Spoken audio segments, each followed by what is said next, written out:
जिसकी ऊंचाई 16,040 फीट है। तो आज सीमा सड़क संगठन ने मनाली से ले के लिए रास्ता बहाल कर दिया है और अभी सरचू में दोनों BROs के दोनों अधिकारियों ने गोल्डन शेक हैंड किया है। हम बात करेंगे 38 BRTF के कमांडर कर्नल गौरव बंगारी जी से कि इस सड़क को खोलने के लिए कितनी मशक्क़त करनी पड़ी, कितने जवान लगे, कितनी मशीनरी लगी, इस बारे में बात करेंगे। सर, आपका ट्राइबल टुडे में बहुत बहुत स्वागत है। इस वक्त हम इस बारलाचा ला पे हैं, तो आप बताएं इस सड़क को खोलने के लिए कितनी मशक्क़त आपके जवानों को करनी पड़ी। जैसा कि आप लोग जानते हैं कि हर साल हम समर स्नो क्लियरेंस करते हैं मनाली, सरचू, लेह तक, जिसमें दोनों प्रोजेक्ट दीपक, जो हमारा प्रोजेक्ट दीपक है, और प्रोजेक्ट हिमांक जो लेह से स्टार्ट करता है और हम लोग जिस्पा मनाली से स्टार्ट करते हैं।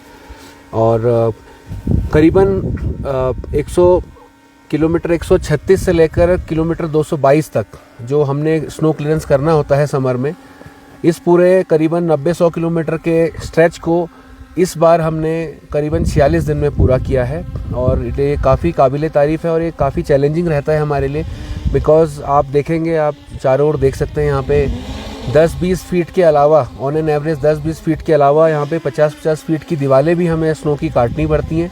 और जैसे धूप निकलती है, जैसे स्नो क्लियरेंस हम करते हैं, तो उसमें एवलांचेस का भी खतरा रहता है। तो हमारे सभी 70 RCC के बहादुर जवानों ने बहुत अच्छे से, सेफ्टी से, इंसिडेंट फ्री ये स्नो क्लियरेंस हमने किया है। और आज 12 मई को हमने सरचू में गोल्डन हैंडशेक किया है प्रोजेक्ट हिमांक के साथ।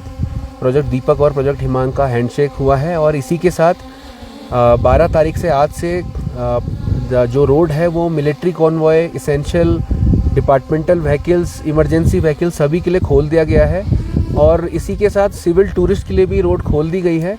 हालांकि हमने अपने डिस्ट्रिक्ट एडमिनिस्ट्रेशन लाहौल स्पीति और लेह को ये इन्फॉर्म कर दिया है कि उसकी जो टाइमिंग्स हैं, जैसे इनिशियली कुछ दिन ऑल्टरनेट चलता है, जैसे up Leh, Manali to Leh, Leh to Manali, ऐसे ऑल्टरनेट चलता है, तो उसके लिए हमने उनको सूचित कर दिया गया है। तो सिविल टूरिस्ट के लिए भी गाड़ियाँ खोल दी गई हैं, बट उसको ट्रैफिक रेगुलेशन पुलिस और डिस्ट्रिक्ट एडमिनिस्ट्रेशन डिपार्टमेंट करेगा जी। बाकी जो डिटेल में हमने इसको किस तरह से हमने स्नो क्लियरेंस किया, वो मैं चाहूँगा कि हमारे OC 70 RCC इस पे ज़्यादा अच्छी तरीके से बताएंगे, जो ग्राउंड पर यहाँ पे रहे हैं जी।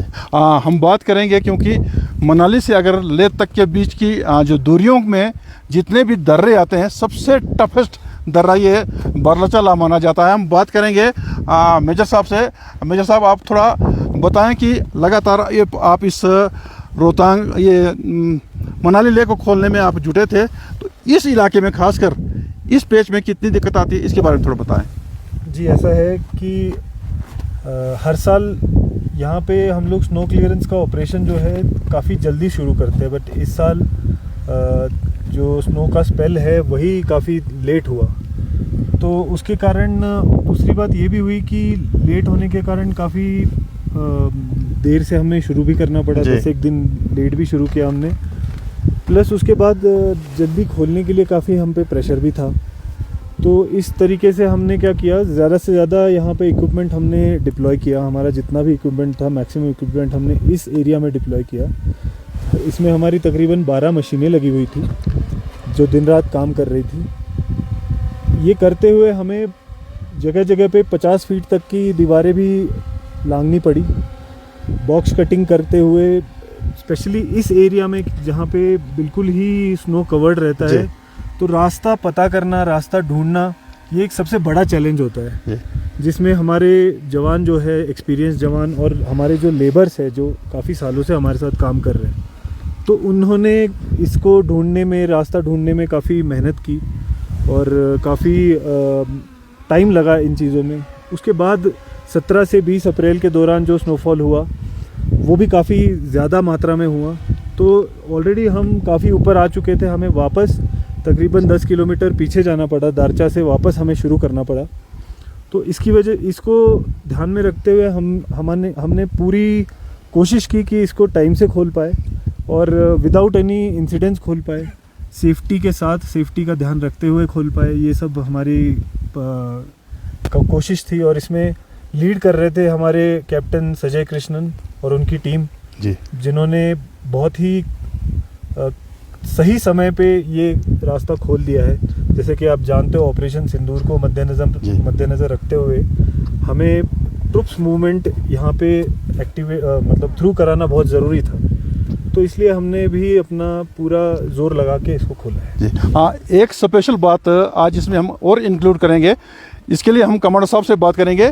जिस दर्रे के ऊपर हम अभी बैठे हैं, इस बार सीमा सड़क संगठन के जो हमारे दीपक परियोजना है, उनके अंडर हमारी 38 BRTF है और 70 RCC को यहाँ देखती है। तो इन्होंने इस बार इस दर्रे के नीचे से एक बहुत ही बेहतरीन सड़क यहाँ बनाई है। अन्यथा जब हम पहले ऊपर से चलते थे तो उस सड़क में एक तो एवलांच का खतरा रहता था, सड़क थोड़ी तंग थी। इस बार सर आपने बहुत बेहतरीन सड़क बनाई और हमने आज पहली बार इस सड़क से ट्रेवल भी किया। तो इस सड़क के बन जाने से कितनी लोगों को, खासकर सेना को और स्थानीय लोगों के साथ पर्यटकों को कितना सुविधा मिलेगा, इस बारे में बताएं। जी बिल्कुल, जैसा आप बता रहे हैं, बारालासला पास अगर आप देखेंगे तो ये न्यू अलाइनमेंट जी, है। और जो पुराना अलाइनमेंट 10 किलोमीटर का होता था, किलोमीटर 185 से 195 तक, वो थोड़ा सा यहाँ से 100 फीट ऊपर होता जी। था। तो अभी ये पहली बार यहाँ पे व्हीकल्स की आवाजाही स्टार्ट होगी, बिकॉज ये प्रोजेक्ट हमने पिछले साल नवंबर में ही ये यहाँ पे रोड का कार्य पूरा किया था और उसके बाद बर्फ़ पड़ गई थी।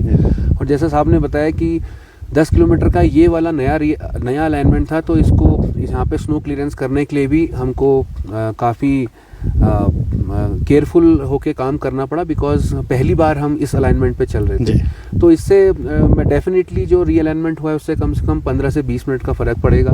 और पहले जो सिंगल लेन थी ना, अब आप देख सकते हैं डबल लेन हो गई है जी। तो स्पीड भी बढ़ेगी और सेफ्टी भी बढ़ेगी और टाइम भी कम से कम 15 से 20 मिनट का इसमें बचेगा जी। तो ये थे हमारे साथ 38 BRTF के कमांडर कर्नल गौरव बंगारी जी। इन्होंने विस्तार से बताया।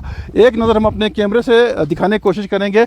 हम इस वक्त बारालाचा के ऊपर हैं, जहाँ भी देखो पूरा बर्फ़ से ये दर्रा ढका हुआ है, पूरा सफ़ेदी यहाँ छाई हुई है। तो आप बने रहें, हम आगे आपके साथ ऐसे चीज़ों को लेकर के हाजिर होते रहेंगे। तब तक के लिए श्याम आज़ाद का नमस्कार। Thank you sir. Thank you.